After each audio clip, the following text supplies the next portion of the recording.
Pai, que nós sabemos, Senhor, que o Senhor já colocou uma palavra no coração do Rafael. Pai, que ele venha ser um instrumento, Senhor, nas tuas mãos essa noite. Que ele venha falar, Senhor, tudo aquilo que o Senhor colocou no coração dele. Pai, em nome de Jesus, traz calma, traz mansidão, Senhor. Traz, Senhor, clareza ao teu filho, Senhor. E que nós venhamos estar com a nossa mente, Senhor, aberta, Senhor, o nosso coração aberto para receber, Senhor, aquilo que o Senhor quer falar conosco essa noite. Pai, em nome de Jesus, o Rafael já está em tuas mãos, Senhor. E nós cremos, Senhor, que ele vai ser usado, Senhor, para nos abençoar, Senhor, e nos trazer uma palavra, Senhor, de revelação, Senhor, sobre as nossas vidas, Pai, em nome de...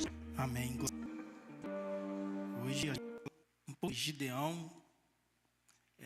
Alguns domingos atrás, a Gláucia, ela ministrou sobre Gideão. Ela trouxe uma palavra muito edificante para a nossa vida. E há um tempo atrás, o Juninho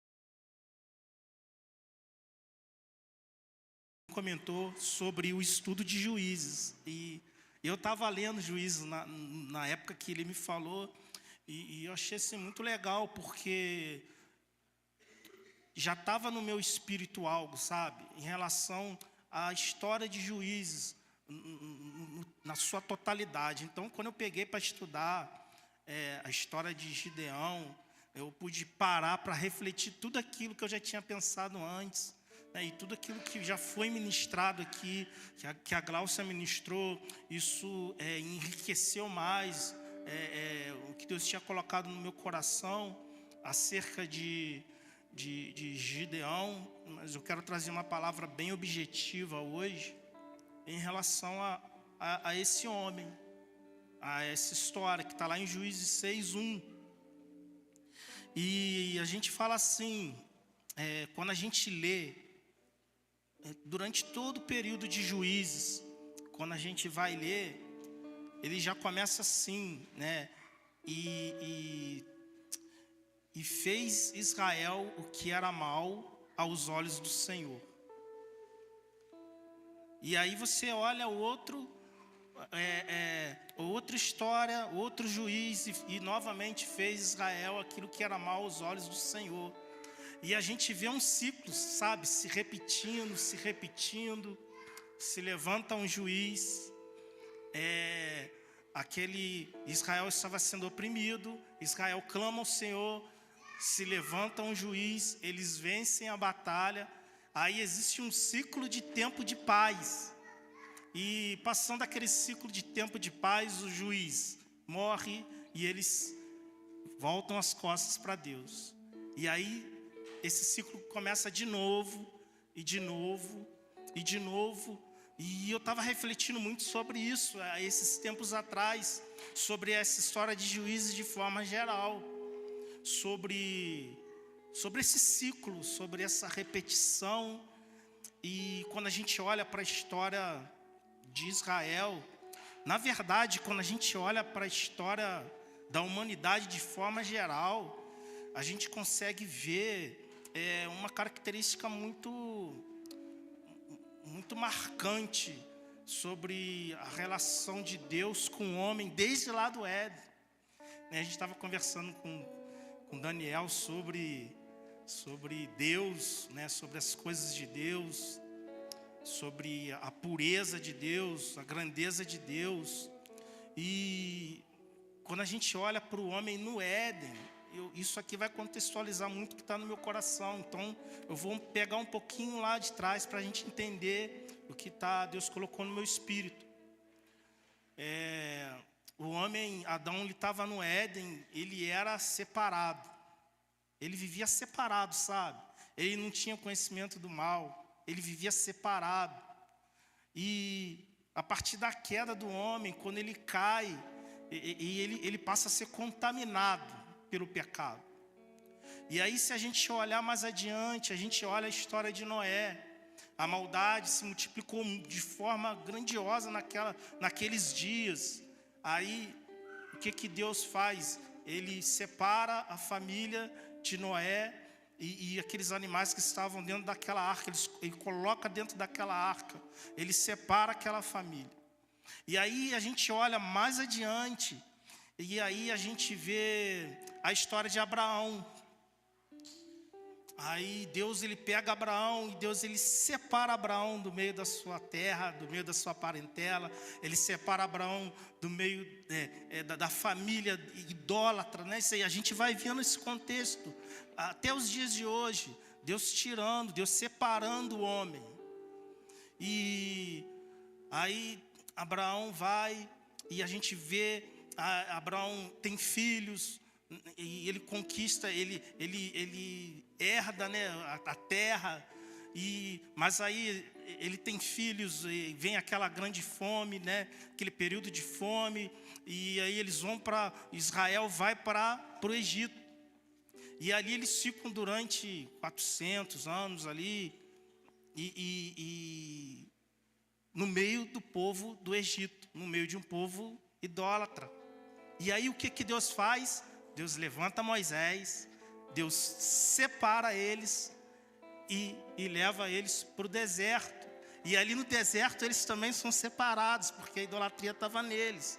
E aí eles conquistam, eles entram, né, Josué assume, e eles, enfim, chegam em Canaã. E o que isso, eu pensando sobre isso, o que isso veio ao meu espírito? Sobre a importância de ser separado, né? A palavra santo, a palavra santidade, ela significa ser separado para Deus ou consagrado. E aí a gente vai entender todo esse contexto de Juízes e porque eles fizeram mal, né? Eles fizeram o que era mal aos olhos do Senhor. E quando a gente fala sobre uma pessoa que busca a santidade, uma pessoa ser santa, não significa aquela pessoa que está livre de errar, que está livre das suas falhas. Não, mas aí está falando sobre uma pessoa que busca viver uma vida transformada pela fé em Cristo. É sobre isso, e Deus, ele sempre vem nos advertindo sobre sermos santos, sobre sermos separados. E aí a gente olha para a história, para o contexto daqueles povos que estavam lá em Canaã. Quando, enfim, Israel entrou na terra, eles eram povos idólatras. Eles levantavam altares a Baal, postes ídolos a Sera. Eles eram idólatras. E eles eram um povo mau, sabe? Eles faziam os sacrifícios deles. Eram povos maus, eram pessoas más. E a ordem de Deus para Israel era que eles não se misturassem com aquele povo, que eles não dessem as suas filhas em casamento, para que eles não viessem adorar outros deuses, que eles não viessem edificar, altares para ídolos. E aí a gente chega no entendimento de quando, coloca para mim Juízes 1, 19 e 20. Juízes 1, 19 e 20. E aí eles quando eles entram em Canaã, eles conseguem conquistar alguns lugares e expulsar alguns moradores, algumas pessoas que estavam ali. Só que interessante, quando a gente olha, alguns daqueles povos não foram expulsos. Alguns daqueles povos permaneceram no lugar. O Senhor estava com os homens de Judá. Eles ocuparam a serra central, mas não conseguiram expulsar os habitantes dos vales, pois estes possuíam carros de guerra feitos de ferro. 20. Conforme Moisés havia prometido, Hebrom foi dada a Calebe, que expulsou de lá os 3 filhos de Anak. Coloca para mim Juízes 1, 27 agora.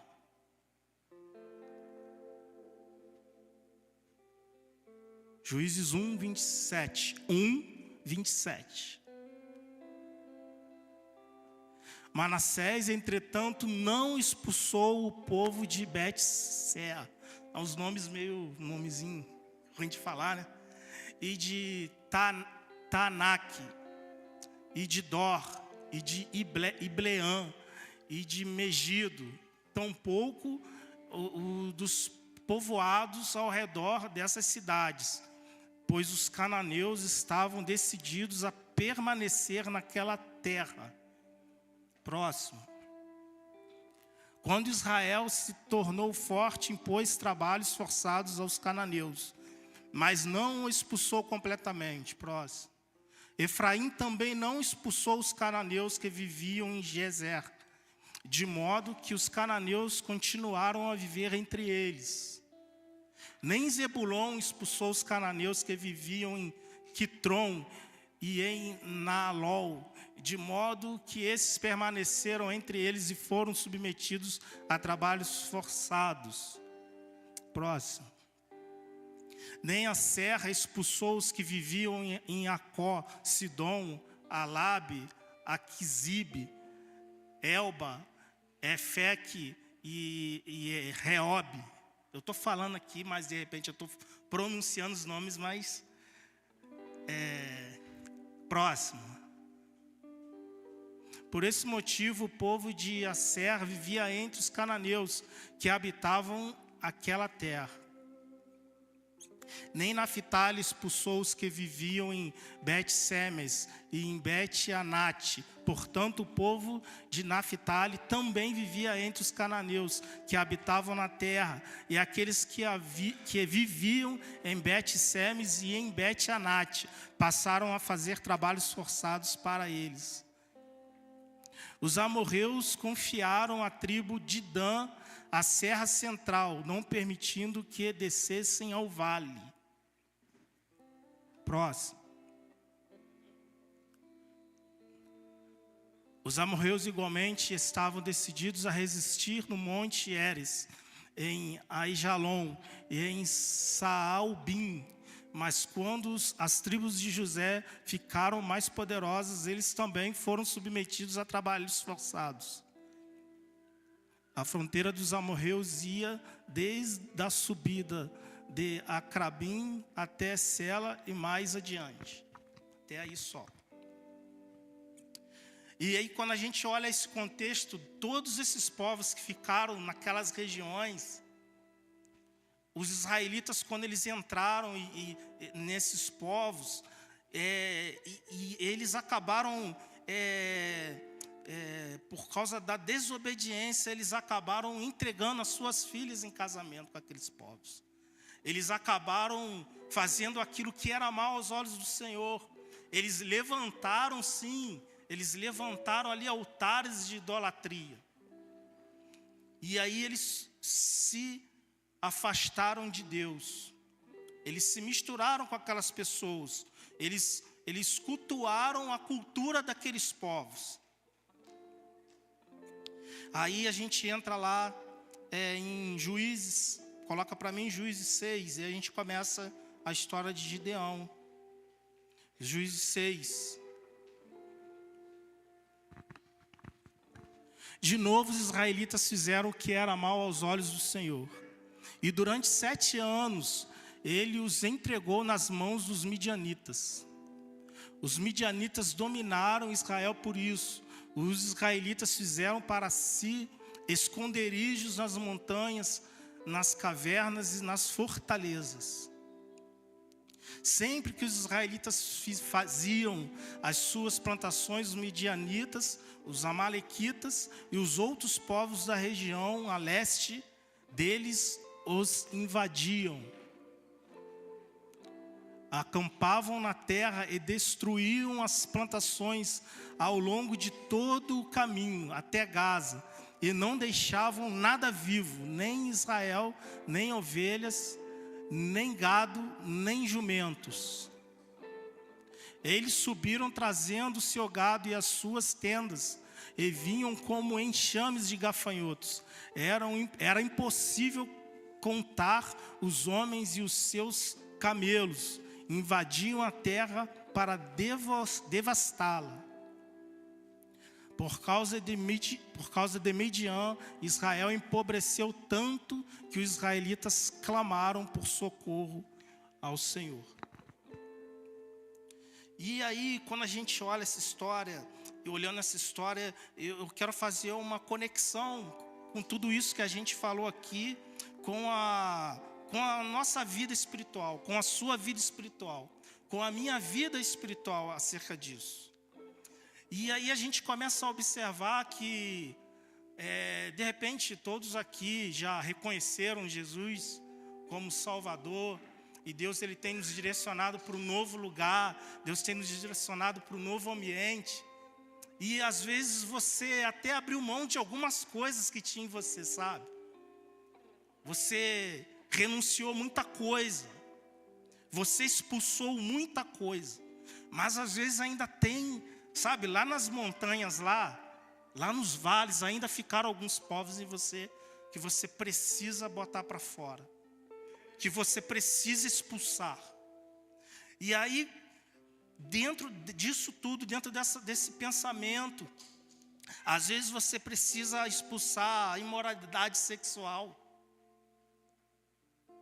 a pornografia, a masturbação, sabe, que te corrói, que te destrói. E tudo aquilo que você plantou, quando você planta aquilo, você semeia, e no período de colheita, vem a vergonha. Aí você fica cabisbaixo, você se esconde, você chega na igreja assim, com vergonha. Quando fala sobre a pobreza aqui, não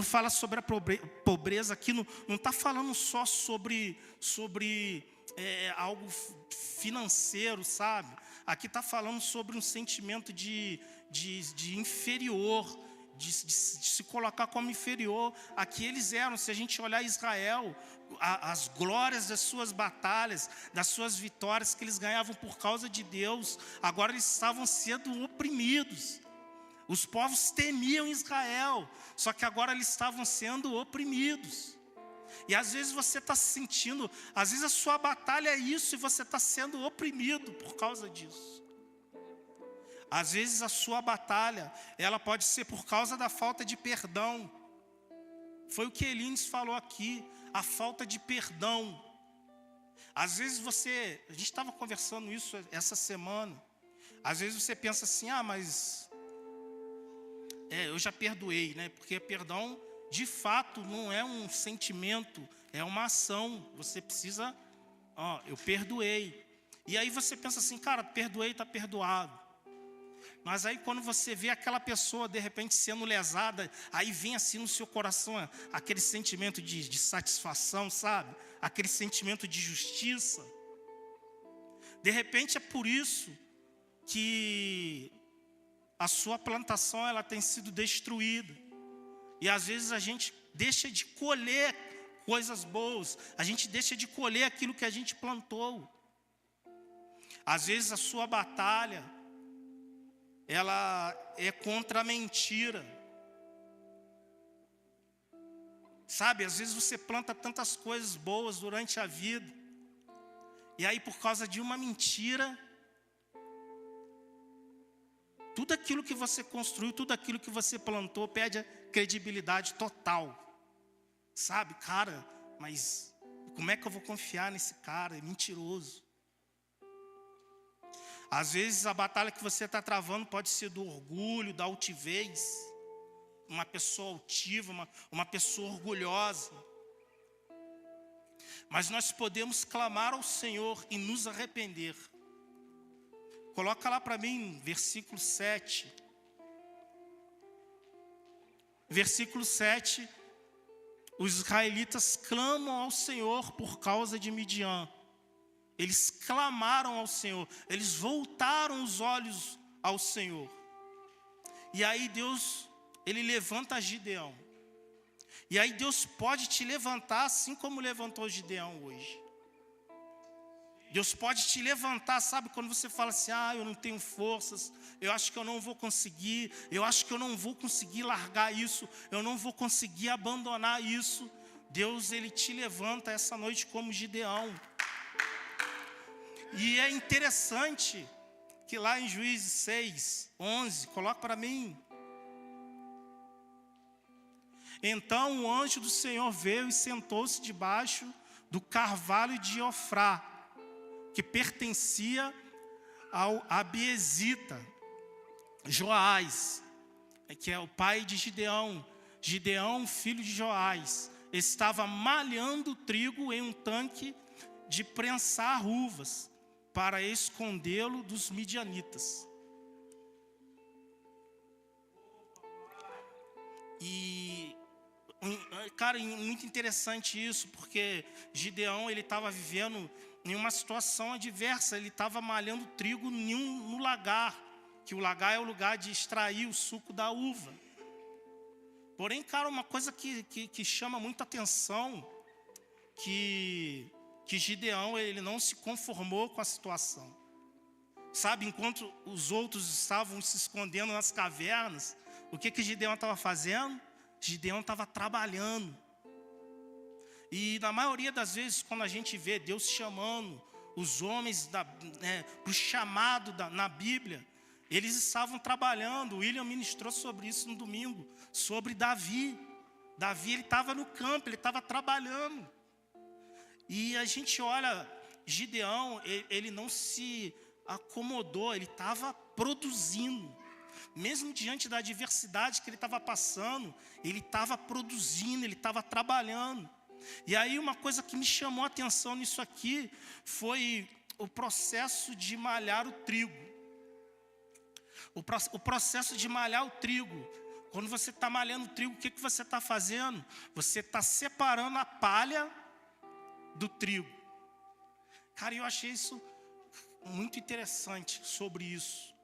O que é a palha? A palha é aquilo que não serve. Aí a gente cai de novo de você separar, sabe? Separação, santidade. Se santificar. A palha é aquilo que não serve, é inútil. A palha, ela não serve nem para combustível, para você, como lenha.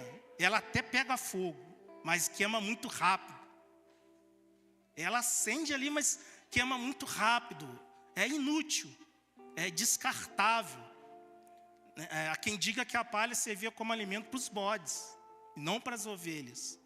E é interessante quando a gente olha isso, que Gideão, ele estava separando a palha, aquilo que não serve. E eu comecei a pensar sobre isso, sobre esse processo de separar a palha, sobre aquilo que é inútil e sobre o que a palha significa. A Bíblia, ela aponta, o ímpio na Bíblia, ele é comparado com uma palha. Coloca para mim em Salmos 1:4.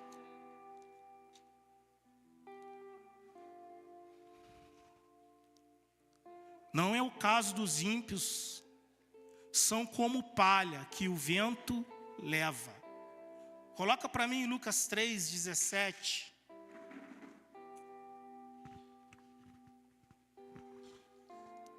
Ele trará pá na mão para limpar a sua eira e ajuntar o trigo no seu celeiro, mas queimará a palha com fogo que nunca se apagará. E aí a gente faz mais uma reflexão acerca da nossa vida, acerca das coisas que a gente faz, e a gente começa a entender um pouco mais. E isso que eu vou falar aqui agora não são as minhas palavras, eu vi isso, e isso me chamou muita atenção, porque a gente às vezes, sabe, a gente prega de uma forma eloquente, e a gente às vezes até quer forçar alguma coisa, sabe? A gente às vezes quer ser aquilo que a gente não é, e a gente quer impulsionar que as pessoas chorem, a gente quer ver as pessoas chorando, sabe? Mas, cara, se a nossa pregação, ela fazem as pessoas chorar, mas se elas não trazem arrependimento, é palha, mano. É palha, cara, é palha. E a gente tem vivido um contexto, a gente tem falado muito sobre celebração, a galera da equipe do louvor, a gente tem falado muito sobre louvor e celebração. E isso que eu vou falar agora pode até ser parecer ser contraditório até as coisas que eu falei, mas na verdade isso é para trazer entendimento. Porque se as canções que a gente está cantando só está alegrando a nossa alma e não está alegrando o espírito, é palha, cara. É palha. Sabe? É palha. E é inútil para o reino, cara. Então a gente precisa ter entendimento do que a gente está fazendo. E a gente precisa tomar muito cuidado, porque a gente pode, se a gente não prestar atenção, a gente pode se encontrar em cima de uma montanha de palha.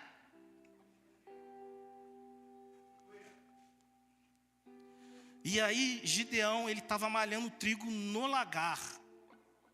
E o lagar, ele não era o lugar adequado para se malhar o trigo. O lagar, ele ficava em um lugar escondido. Ele estava fora da vista, dos seus inimigos. Ele estava em um lugar protegido. Nós precisamos nos proteger em Cristo. Nós precisamos estar escondidos debaixo das asas de Deus. Coloca para mim Salmos 91, 4.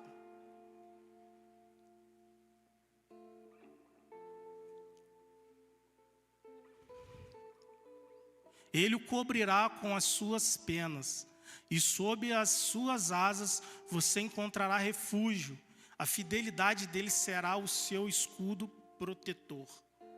Nós precisamos estar escondidos em Deus. Nós precisamos nos colocar no lugar secreto. Nós precisamos estar sempre em oração, na leitura, na palavra, em um lugar que ninguém vê. Porque o que a gente mais, o homem, eu falo a gente porque, cara, nós somos muito pecadores. E o que o homem, e se você não perceber, por mais que você fale, eu não, cara, se tu não vigiar, mano, tu vai cair nessa. Entende? De querer aparecer, de querer ser visto, de você querer um elogio. Cara, mas e o seu secreto? E o nosso secreto como que tá? O nosso secreto, o secreto que só Deus vê. E sabe, quando a gente está no secreto, a gente vê Gideão trabalhando ali. Enquanto você está no secreto, a sua provisão, o seu cereal, ele vai estar ali protegido também. E você vai estar produzindo, mesmo nas adversidades. Nós precisamos estar protegidos em Deus. Porque quando nós estivermos protegidos em Deus, a nossa provisão, ela não vai ser roubada. Então o anjo do Senhor apareceu a Gideão e disse: o Senhor está com você, homem valente. Coloca lá para mim, Juízes 6, 11. 11, do 11 ao 16. Então o anjo do Senhor veio e assentou-se debaixo do carvalho de Ofra, que pertencia, a gente já leu, mas tudo bem, pertencia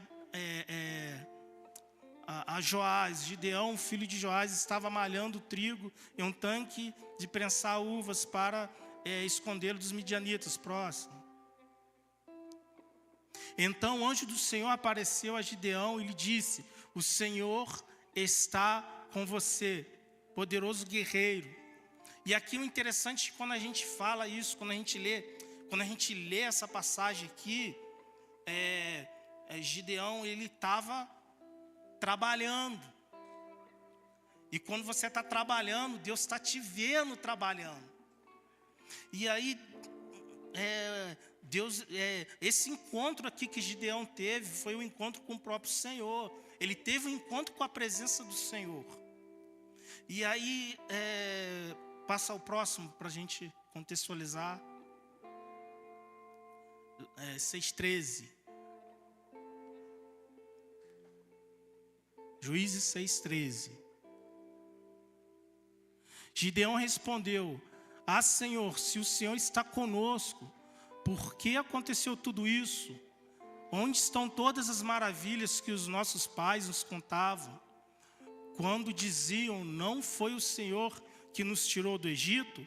Agora, porém, o Senhor nos abandonou e nos entregou nas mãos de Midian. O Senhor se voltou para ele e disse: com a força que você tem, vá libertar Israel das mãos de Midian. Não sou eu quem estou enviando? Gideão respondeu: Senhor, como posso libertar Israel? O meu clã é o menos importante de Manassés, e eu sou o menor da minha família. O Senhor respondeu: eu estarei com você, e você derrotará todos os midianitas como se fosse um só homem.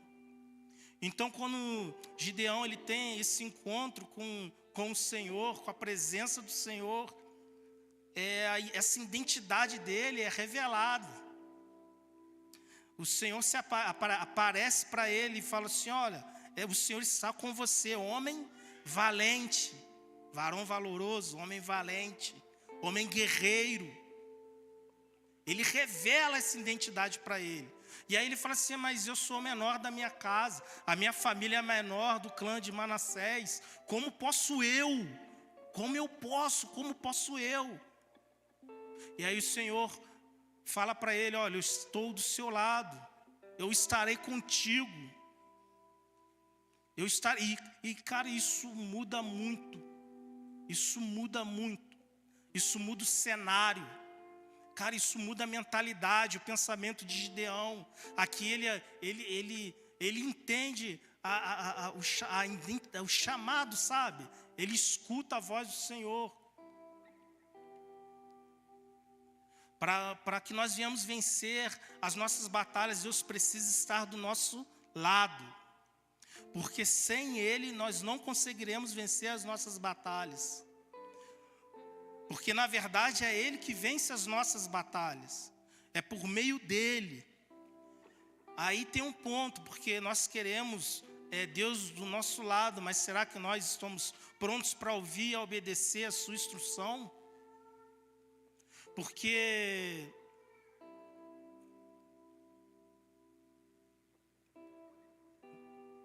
Gideão ele tem uma instrução. O anjo dá uma instrução para ele. E ele de repente se encontra em uma posição, eu posso dizer, de medo. Porque o medo ele aparece, ele bate a nossa porta.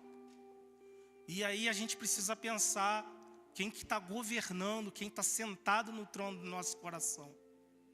E às vezes a gente deixa o comando na mão do medo, sabe? Às vezes a gente não deixa Deus comandar, sentar no trono do nosso coração e ir em frente à nossa batalha. Às vezes a gente deixa o medo nos guiar. A gente fica com medo, sabe? Cara, eu não vou conseguir, está muito difícil. A gente é muito fácil, eu tenho falado muito isso também, conversado muito isso em casa, que a gente tem uma facilidade muito grande na teoria, sabe? A gente é muito teórico. Só que na prática, cara, a gente às vezes vacila pra caramba.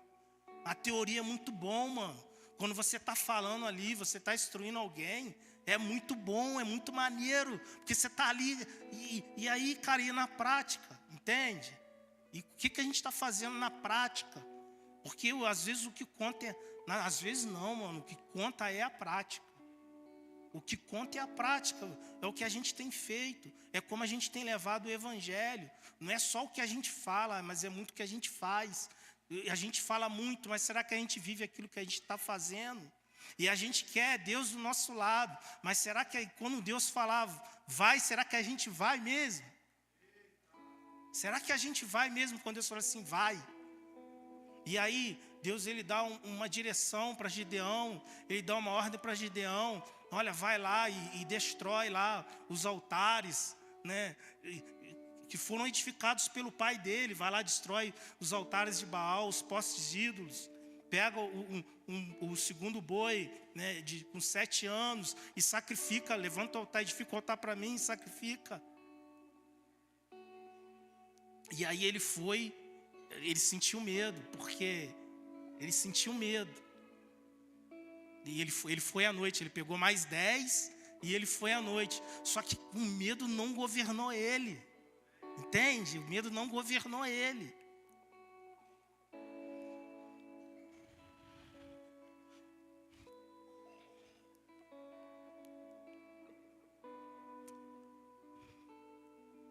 Coloca lá para mim, Juízes 6, 21. 21.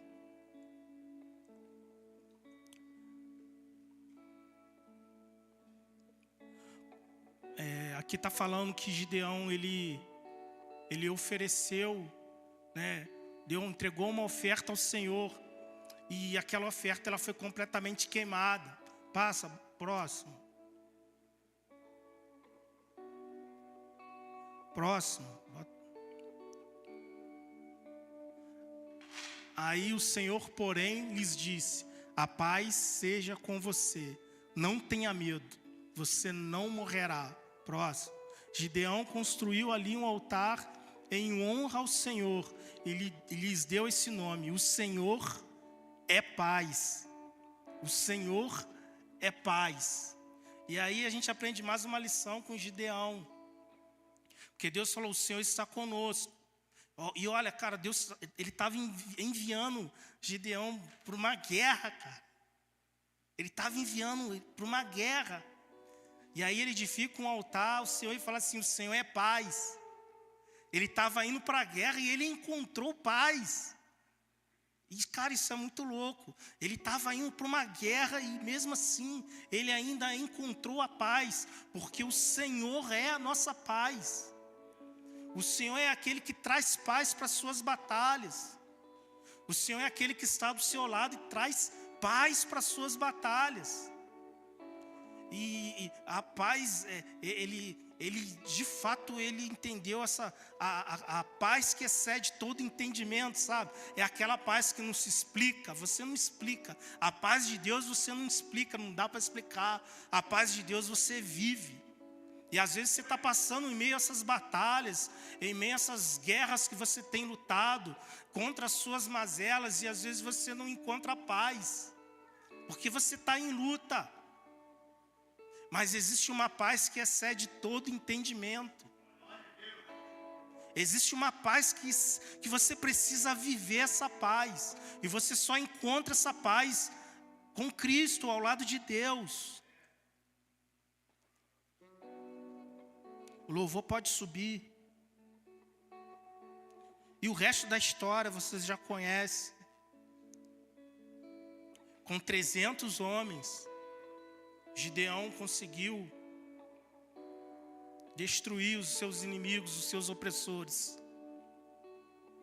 Com uma tocha na mão, um cântaro e um chofar. Eles destruíram os seus inimigos. Eles perseguiram seus inimigos. Eles venceram as batalhas. Se coloque de pé nessa noite. Eu entendo que esse momento agora é um momento muito importante. Em cima de tudo que foi ministrado. E eu espero que tudo que eu ministrei aqui, tudo que eu falei, que vocês recebam isso no Espírito da mesma forma que eu recebi. Eu não sei se eu consegui passar para vocês o que eu recebi, sabe, dessa palavra, sobre a importância de sermos separados, sobre a importância de estarmos separados, sobre o entendimento da nossa colheita ser destruída por causa dos nossos erros, das nossas mazelas, das coisas que nós precisamos afastar, abrir mão. Eu não quero forçar ninguém a vir aqui na frente. Se você sentir no seu coração de vir, você pode vir, eu já estou aqui na frente. Mas se você quiser ficar no seu lugar também, você pode ficar no seu lugar. Mas eu quero orar pela sua vida.